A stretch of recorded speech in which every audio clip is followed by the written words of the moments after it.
et la superstition.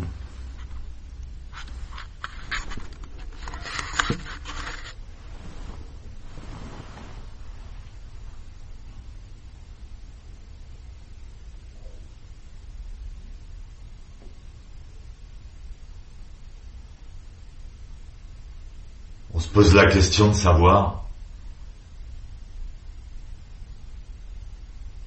si Dieu existe ou pas, alors que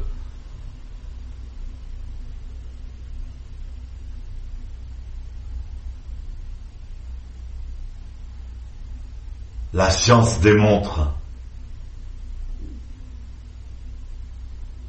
l'unité et la connexion entre toutes choses. Tout simplement.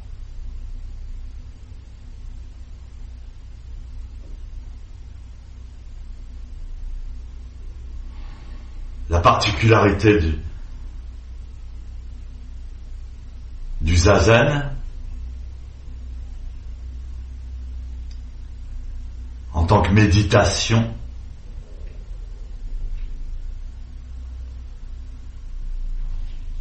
c'est qu'on engage la totalité de son être.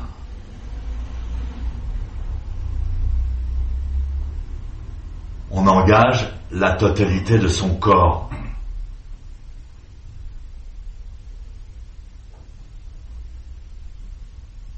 Maître Deshimaru disait toujours que le plus important, c'est la posture. Zazen en dehors de la posture, ça n'a pas de signification, c'est une erreur. C'est même dangereux. On pratique le zazen avec tout son corps. Le cerveau faisant partie du fonctionnement de ce corps.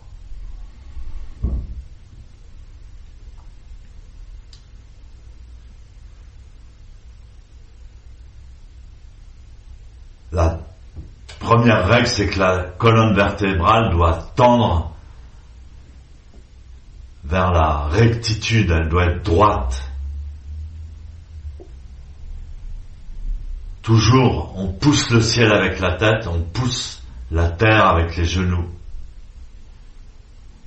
On bascule le bassin, on dresse la colonne vertébrale, on étire la nuque, on tient la tête droite.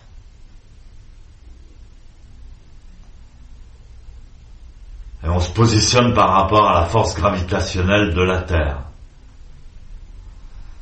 De manière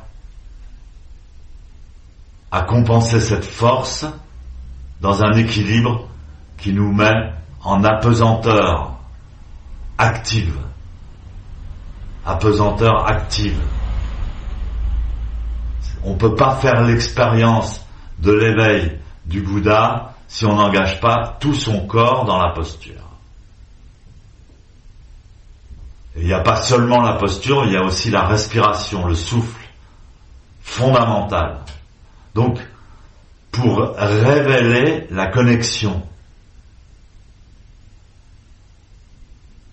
on la révèle par l'expérience, c'est pas un concept. C'est pas une lumière spéciale, c'est pas une compréhension intellectuelle.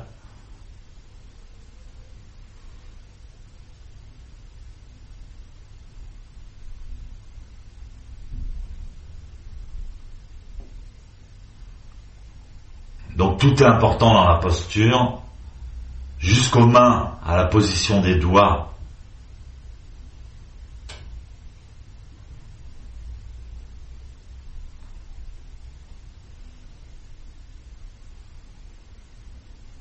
La position des mains, ça s'appelle un mudra, ou une mudra, ça dépend. Ça s'appelle le mudra universel. C'est un peu le joystick de notre posture.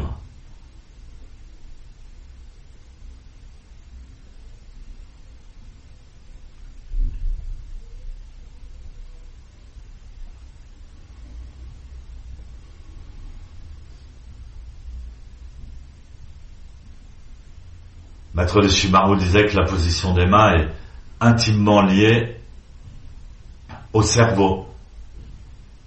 Alors également, la position de la tête est très importante. Pour pouvoir penser de manière universelle, il faut positionner sa tête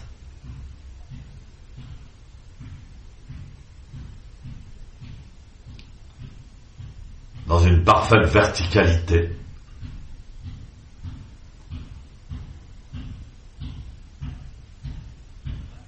Et dans le prolongement de la colonne vertébrale.